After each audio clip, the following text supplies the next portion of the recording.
नमस्कार, स्वागत है आप सभी का न्यूज अपडेट की इस बुलेटिन में। मेरा नाम है सिद्धांत त्रिपाठी। रुक करते हैं आज दिन भर की उत्तराखंड की खबरों की ओर, जहां दिल्ली विधानसभा चुनावों में भाजपा को प्रचंड बहुमत मिल चुका है। जीत का जश्न उत्तराखंड में भी मनाया जा रहा है। देहरादून में भाजपा के प्रदेश कार्यालय में आतिशबाजी कर और एक दूसरे को मिठाई खिलाकर जीत का जश्न मनाया गया। इस मौके पर उत्तराखंड के मुख्यमंत्री पुष्कर सिंह धामी, प्रदेश अध्यक्ष महेंद्र भट्ट और कैबिनेट मंत्री गणेश जोशी के साथ साथ पार्टी के पदाधिकारी और कार्यकर्ता भी मौजूद रहे। कार्यकर्ता ढोल नगाड़ों की थाप पर थिरकते नजर आए। मीडिया से बात करते हुए उत्तराखंड के मुख्यमंत्री पुष्कर सिंह धामी ने कहा कि दिल्ली में 27 सालों के बाद भाजपा की सरकार बनी है। दिल्ली की जनता ने मोदी की गारंटी पर भरोसा जताया। साथ ही उन्होंने कहा कि पिछली सरकार ने दिल्ली में जितने घोटाले किए हैं, जनता ने उसका जवाब दे दिया है और अब दिल्ली में भी डबल इंजन की सरकार बन गई है।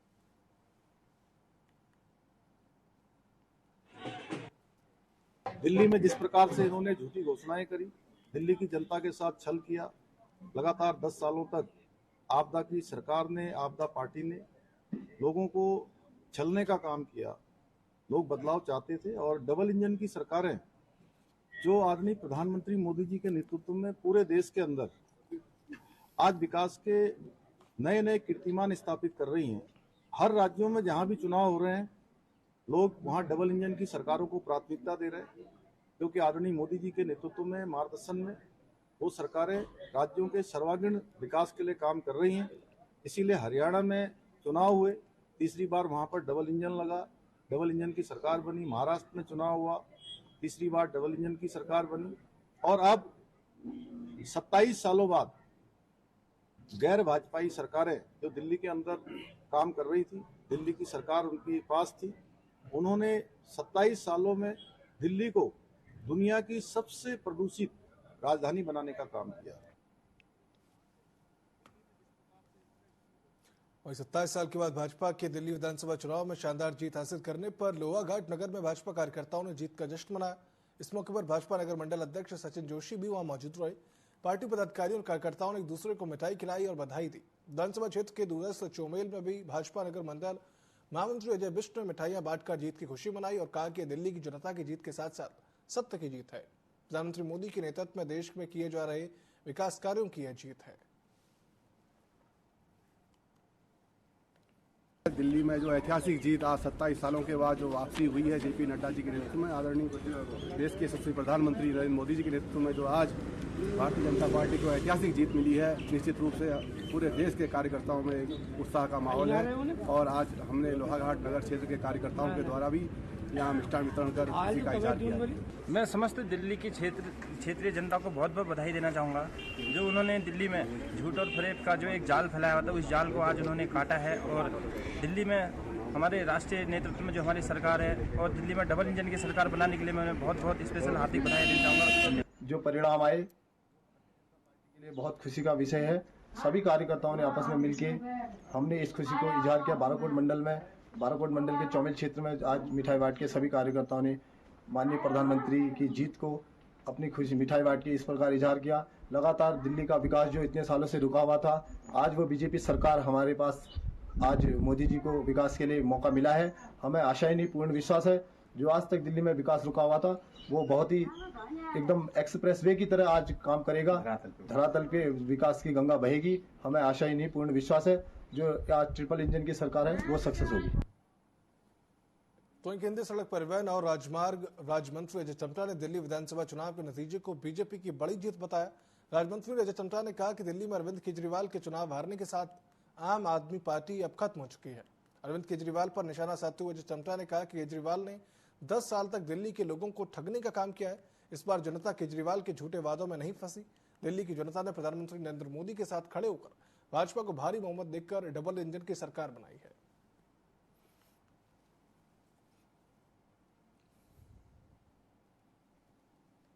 नरेंद्र भाई मोदी जी के साथ खड़े होकर के डबल इंजन को बनाना चाहते थे और उन्होंने डबल इंजन को बनाने का काम किया है। और इसलिए केजरीवाल को तो हारना ही था। आम आदमी पार्टी का अब अस्तित्व खत्म हो जाएगा धीरे धीरे सभी जगह से। और जहां भी उनका, मुझे लगता नहीं है कि वो एक बहुत लंबे चलने वाली पार्टी थी और उनकी जो लोगों को ठगने की पार्टी थी। मगर दिल्ली के लोगों का एक बहुत बड़ा नुकसान हुआ कि पिछले 10 वर्ष तक वो ठगे रहे। केंद्र सरकार और राज्य सरकार की जो योजनाओं का लाभ मिल सकता था भरपूर, वो लाभ वो लेकर के दिल्ली के वो एक बहुत सुदृढ़ और मजबूत बना सकते थे। अब मौका मिल गया है और इसलिए दिल्ली के लोगों ने नरेंद्र भाई मोदी जी को और भारत माता के लिए राष्ट्रवाद को वोट दिया है और इसलिए दिल्ली हमारी राजधानी है, उसका डेवलपमेंट हम सबके लिए बहुत महत्वपूर्ण है। बागेश्वर जनपद के बैजनाथ धाम से राजधानी देहरादून और हल्द्वानी के लिए हेली उड़ान सेवा शुरू करने के लिए तेजी से तैयारियां की जा रही हैं। हेलीपैड में रंग रोगन का कार्य शुरू हो चुका है। बताया जा रहा है कि जल्द बैजनाथ धाम से राजधानी देहरादून और हल्द्वानी के लिए नियमित रूप से हेलीकॉप्टर उड़ान भरेगा। मिली जानकारी के मुताबिक हेली सेवा के शुरू होने के बाद देहरादून से बैजनाथ करीब 40 मिनट में पहुंचा जा सकेगा, जबकि हल्द्वानी से केवल 30 मिनट में बागेश्वर पहुंचा जाएगा।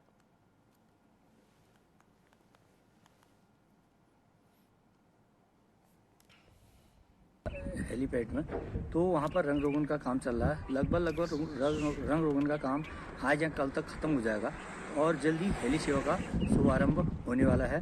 और इस हेली सेवा से तमाम जो है यहाँ छोटे जो दुकानदार हैं, छोटे जो रेस्टोरेंट वाले हैं, तो छोटे अपने होटल व्यवसाय हैं, उन लोगों को भी फायदा मिलेगा। वहीं केंद्रीय सड़क परिवहन और राजमार्ग राज्य मंत्री अजय टम्टा अल्मोड़ा पहुंचे। इस दौरान उन्होंने सर्किट हाउस में सड़क निर्माण कार्यों की समीक्षा को लेकर अफसरों के साथ बैठक की। बैठक में सीडीओ देवेश शासनी के साथ ही एनएच पीडब्ल्यूडी के सभी खंड और पीएमजीएसवाई के अधिकारी मौजूद रहे। मंत्री ने अल्मोड़ा जिले में चल रहे सड़क निर्माण कार्यों की प्रगति के बारे में जाना और केंद्र सरकार से सड़कों के लिए सीएसआर समेत अन्य योजनाओं के तहत मिलने वाले बजट के खर्च को लेकर जानकारी ली। केंद्रीय राज्य मंत्री ने अफसरों को सख्त निर्देश देते हुए कहा कि निर्धारित समय सीमा के भीतर सड़कों का निर्माण कार्य पूरा करें ताकि लोगों को उसका लाभ मिल सके। आज हमने लगभग रोड विंग की बैठकें लेने का दिन था, क्योंकि मेरा अभी संसद की भी कार्रवाई चल रही है, संसद में पार्लियामेंट भी चल रहा है। कल पिथौरागढ़ के हमारे राष्ट्रीय बॉक्सिंग का फाइनल था, तो मुझे पिथौरागढ़ आके अल्मोड़ा में आज ये बैठक, अल्मोड़ा संसदीय क्षेत्र के अल्मोड़ा जिले की बैठक ली है। चमोली में राष्ट्रीय आपदा प्रबंधन प्राधिकरण ने विभिन्न आपदाओं को लेकर आम जनमानस को जागरूक करने के उद्देश्य से फील्ड पब्लिसिटी कैंपेन के तहत मोबाइल वैन संचालित की है। आपको बता दें कि अवर जिलाधिकारी विवेक प्रकाश ने शनिवार को कलेक्ट्रेट परिसर से आपदा क्षेत्र प्रचार अभियान वाहन को हरी झंडी दिखाकर रवाना किया। इस दौरान उन्होंने कहा कि चमोली सीमांत जिला होने के साथ साथ आपदा की दृष्टि से संवेदनशील जिला भी है और यहाँ के लोग इन समस्याओं से जूझते रहते हैं। इसी क्रम में जिला आपदा प्रबंधन प्राधिकरण ने एक जागरूकता वैन चलाई है, जिससे कि सभी लोग आपदाओं से बचाव को लेकर जागरूक हो सके।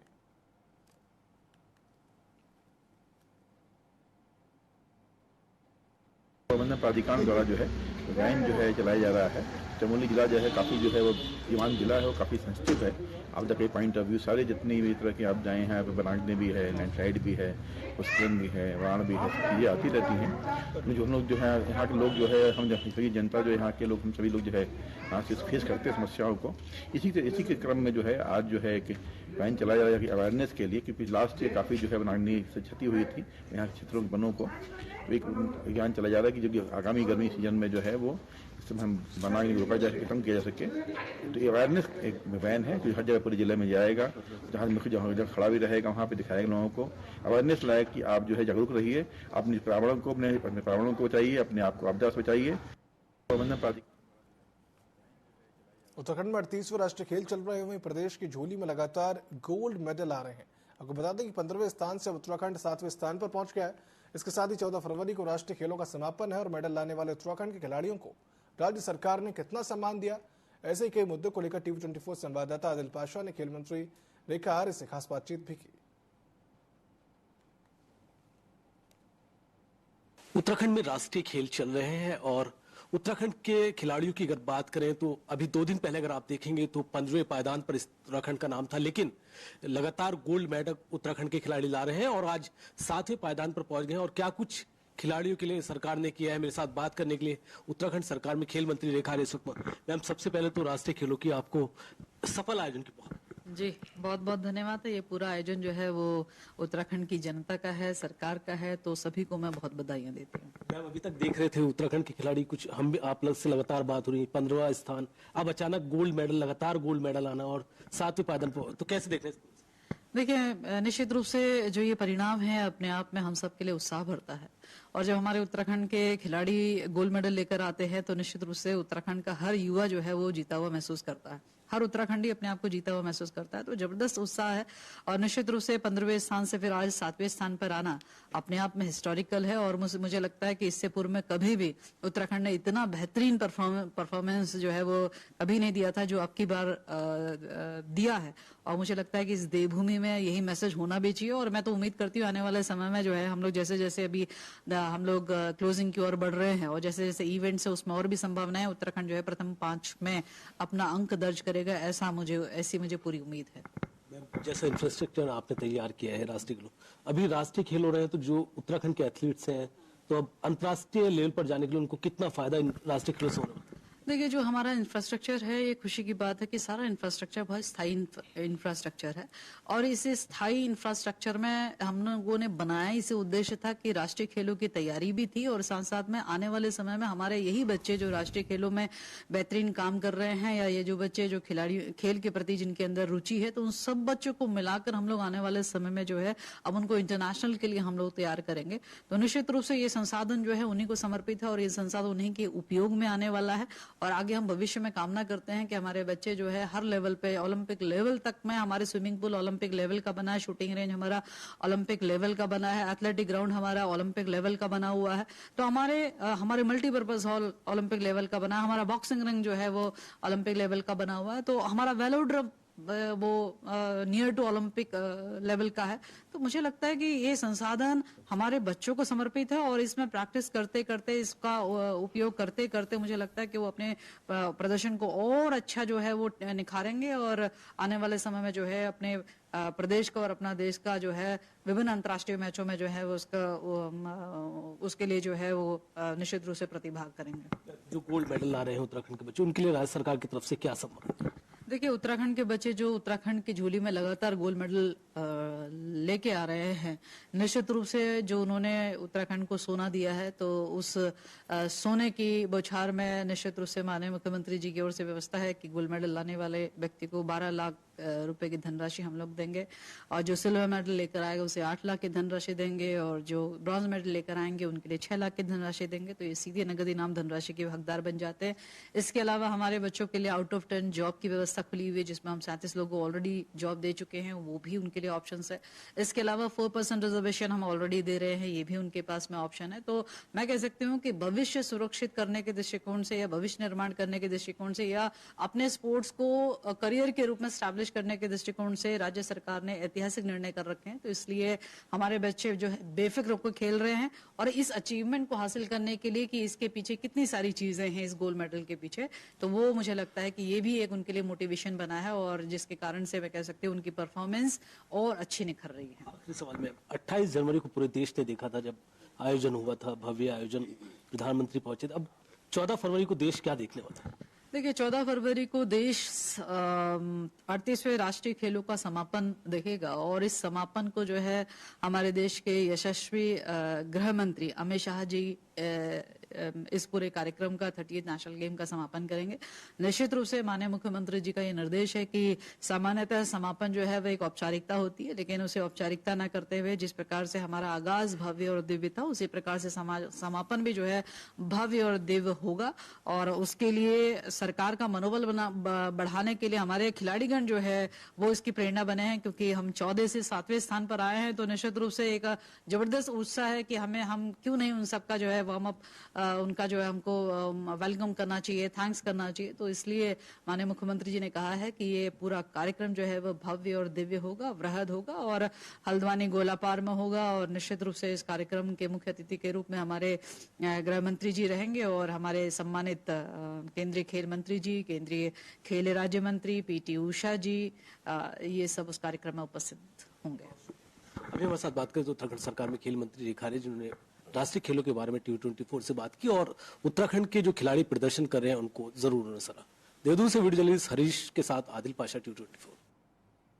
देहरादून में महानगर कांग्रेस कमेटी के अध्यक्ष जसविंदर सिंह गोगी के नेतृत्व में भारतीयों को हथकड़ी पहनाकर अमेरिका से भेजे जाने का विरोध जताया गया और कांग्रेसियों ने एस्किल हॉल चौक में अमेरिका और मोदी सरकार के खिलाफ नारेबाजी करते हुए दोनों सरकारों का पुतला दहन किया। इस दौरान महानगर कांग्रेस कमेटी के अध्यक्ष ने कहा कि जिस तरीके से भारत के नागरिकों को अमेरिका से भेजा गया है देश को शर्मसार करने वाला है। उन्होंने वियतनाम का हवाला देते हुए कहा कि भारत को भी अपने नागरिकों के लिए विमान की व्यवस्था कर सम्मान के साथ उन्हें वापस लाना चाहिए था। तरीके से अमेरिका ने अमानवीय तरीके से हिंदुस्तान भेजा है, उसकी जितनी भी कड़े शब्दों में निंदा की जाए उतना कम है। हम अमेरिका सरकार के खिलाफ और केंद्र सरकार के संयुक्त रूप से हमने अपना विरोध दर्ज कराया है और जिस हिसाब से उनके हाथों में हथकड़ियाँ, पैरों में बीड़ियाँ लाके हिंदुस्तानियों के साथ जो उन्होंने व्यवहार किया है, उसके विरोध में आज हम लोगों ने इनका पुतला दहन किया है और इसकी जितनी भी कड़े शब्दों में निंदा की जाए उतनी कम है। केंद्र सरकार को सख्त से सख्त कदम उठाने चाहिए इस चीज़ों के खिलाफ। तरीके से उत्तरकाशी जिले के सभी तहसीलों में पिछले कुछ दिन से खाता खतौनी की भूलेख साइट ठप है। ग्रामीण क्षेत्रों से खाता खतौनी निकालने आ रहे लोगों को मायूस होकर लौटना पड़ रहा है।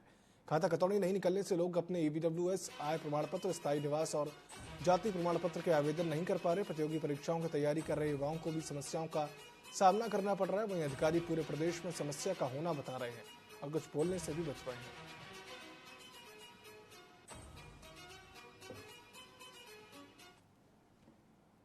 इधर उत्तराखंड में कांग्रेस में आपसी मनमुटाव किसी से छुपा नहीं। हाल ही में कांग्रेस के वरिष्ठ नेता पूर्व कैबिनेट मंत्री हीरा सिंह बिष्ट ने कहा कि मुख्यमंत्री धामी के आगे तो कांग्रेस नतमस्तक है। इस पर बीजेपी के प्रदेश अध्यक्ष महेंद्र भट्ट ने कहा कि धीरे धीरे कांग्रेस के नेताओं को समझ में आने लगा और पिछले विधानसभा चुनावों में भी भारी संख्या में कांग्रेस के वरिष्ठ लोगों ने भाजपा का ही दामन थामा था और आने वाले समय में भी कांग्रेस के नेताओं को सही दिशा में लाया जाएगा। कांग्रेस के जितने वरिष्ठ नेता जिन्होंने कांग्रेस खड़ी की थी उनके भी समझ में आने लग गया कि भाजपा का कोई विकल्प नहीं है और यही कारण है बड़ी संख्या में पिछले जो कांग्रेस के बहुत वरिष्ठ नेता भारतीय जनता पार्टी में सदस्य लिए। धीरे धीरे अनेकों लोगों के मुखार बिंदु से भाजपा के मोदी जी पक्ष में और अच्छे बातें निकल कर आएंगे और हम प्रयास करेंगे विधानसभा चुनाव से पहले उनकी दिशा भी ठीक की जाए। कांग्रेस के जितने तो देहरादून की छोटी सरकार का कार्यकाल आज से शुरू हो चुका है। नगर निगम प्रांगण में नवनिर्वाचित मेयर सौरभ थपलियाल समेत तमाम पार्षदों ने मुख्यमंत्री पुष्कर सिंह धामी की मौजूदगी में पद और गोपनीयता की शपथ ली। इस अवसर पर मेयर सौरभ थपलियाल ने कहा कि हमारी प्राथमिकता देहरादून को साफ और सुंदर बनाने की रहेगी। इसके साथ ही नगर निगम में आने वाले सभी वार्डों की सफाई व्यवस्था को और बेहतर बनाने का काम किया जाएगा। वहीं उन्होंने कहा कि देहरादून को प्रदेश का सबसे बेहतर नगर निगम की श्रेणी में लाने का काम करेंगे।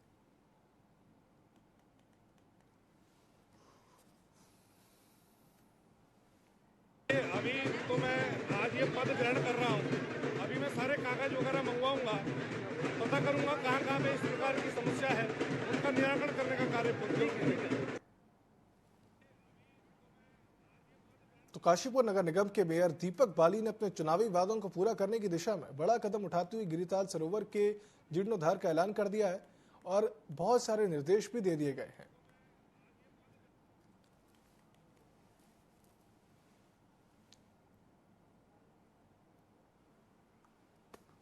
इसको मैं चाहता हूं कि इसको कॉर्बेट पार्क जो वर्ल्ड फेम का है उसका एंट्री पॉइंट बना दिया जाए कि काशीपुर की जनता के अलावा जो टूरिस्ट है आने वाला वो भी यहाँ पर आए। और ये वैसे भी आप जानते हैं कि माननीय मुख्यमंत्री श्री पुष्कर सिंह धामी जी की योजना में सीएम घोषणा में था, लेकिन इसका बजट 6.5 करोड़ के आसपास उसमें रखा था जब केवीएन के पास था, लेकिन अब ये सिंचाई विभाग के पास है। तो पहले प्रोजेक्ट बनाएंगे फिर देखते हैं इसमें कितने बजट की जरूरत पड़ेगी। इसको मैं वहीं खटीमा में प्रधानमंत्री विश्वकर्मा योजना के तहत भारत सरकार की ओर से प्रदर्शनी व्यापार मेला लगाया गया, जिसमें कि पीएम विश्वकर्मा योजना के लिए फ्री रजिस्ट्रेशन कराया जा रहा है। इस मेले में हाथ के लिए बनाए गए यंत्रों के छोटे छोटे स्टॉल लगाए गए, जिसका उद्देश्य परंपरागत कारीगरों और शिल्पकारों को आर्थिक और तकनीकी सहायता प्रदान करना है। यह योजना उनकी आजीविका को सशक्त बनाने, उनके कौशल में सुधार लाने और आधुनिक उपकरणों की उपलब्धता सुनिश्चित करने के लिए बनाई गई। इसका उद्देश्य परंपरागत कारीगरों और शिल्पकारों को सशक्त बनाना है।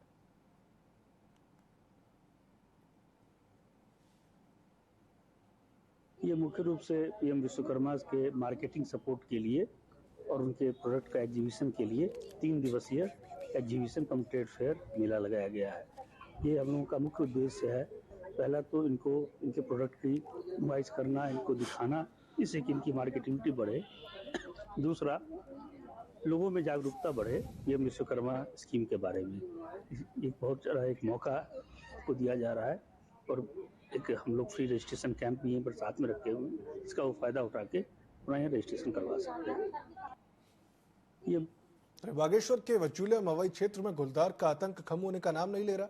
न्यायिक सप्ताह में करीब 1 दर्जन मवेशियों को गुलदार अपना शिकार बना चुका है। ग्रामीणों के मुताबिक क्षेत्र में गुलदार दिन दहाड़े दिखाई दे रहा है, जिसकी शिकायत वन विभाग की तरफ की गई है और वन विभाग की तरफ से अभी तक पिंजरा नहीं लगाने से ग्रामीण नाराज हैं। वहीं उन्होंने वन विभाग से क्षेत्र में गश्त बढ़ाने और पिंजरा लगाकर गुलदार को पकड़ने की मांग की है।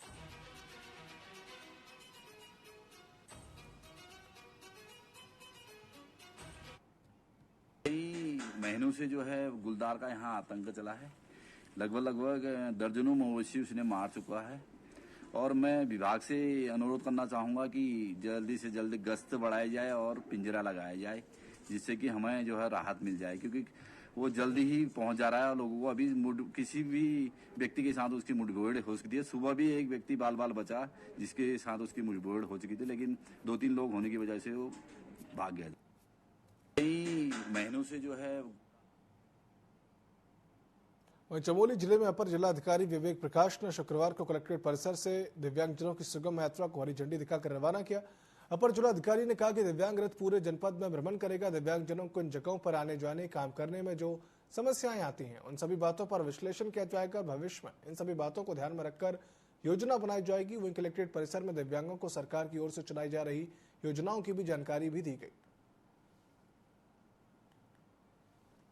दिनांक 7 तारीख को दिव्यांग रथ किया गया है, जो पूरे जिले में जो है भ्रमण करेगा और जिले के जो विभिन्न धार्मिक स्थल हैं, जो मुख्य कार्यालय हैं, वहाँ जाएगा और जाकर के दिव्यांगजन जो है उनको देखेंगे कि कैसे समस्याएं क्या हैं, प्रॉब्लम्स क्या हैं और क्या दिक्कतें आती हैं उनको जो है आने में, क्या वहाँ कार्य करने में, तो उन सभी को इंटरव्यू लिया जाएगा और जो फ्यूचर जो प्लानिंग करेंगे हम लोग बनाएंगे उसके साथ उनके जो सुविधा के अनुसार डेवलप किया जाएगा। रामनगर में भीषण सड़क हादसे की घटना सामने आई। पीरू मदरा पुलिस चौकी के पास गैस सिलेंडर से भरे वाहन ने बाइक को टक्कर मार दी। इस टक्कर से बाइक सवार 2 लोग गंभीर रूप से घायल हो गए। मौके पर मौजूद लोगों ने घायलों को तत्काल अस्पताल पहुंचाया, लेकिन एक की मौत हो गई है और वहीं एक का इलाज अभी जारी है। कोतवाल अरुण कुमार सैनी ने बताया कि पोस्टमार्टम कराने के बाद शवों को परिजनों को सौंप दिया गया है और गैस एजेंसी के वाहन को जब्त कर चालक को भी गिरफ्तार कर लिया गया है।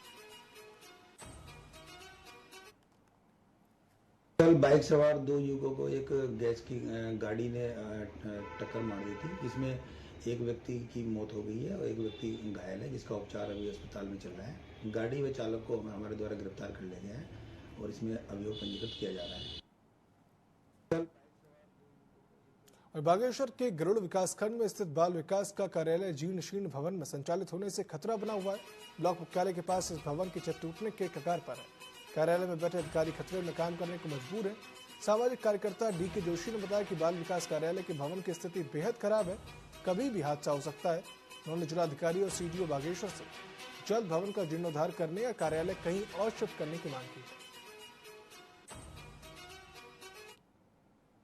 है यहाँ पर ये भवन है, देखा जीर्ण शीर्ण हालत है इसकी, तो इस हालत में तो ये कैसे भवन चल रहा है और जो यहाँ पर जो ऑफिसर्स हैं, अधिकारी हैं, कर्मचारी हैं, उनकी सुरक्षा का क्या हाल है। आपने देखा होगा कि छत गिरने वाली है और एक बार गिर भी चुकी है। उसकी जो सरिया होती है, सपोर्ट सरिया, वो सब बाहर गिर रही है और बाहर निकली हुई है। तो ये बहुत बुरा हाल है। जिम्मेदार अधिकारियों को इस पर तत्काल एक्शन लेना चाहिए और हमारे जो CDO साहब हैं और जो हमारे DM साहब हैं बागेश्वर, तत्काल प्रभाव से इसका संज्ञान लें, क्योंकि हमें जो जानकारी मिली है यहाँ पर आकर के कि कितने प्रत्यावेदन यहाँ से गए हैं, कितने लेटर जा चुके हैं, उस पर अभी तक कोई कार्रवाई हुई होती तो आज ये नजारा या वीडियो के माध्यम से आप ये सब चीज नहीं देखते।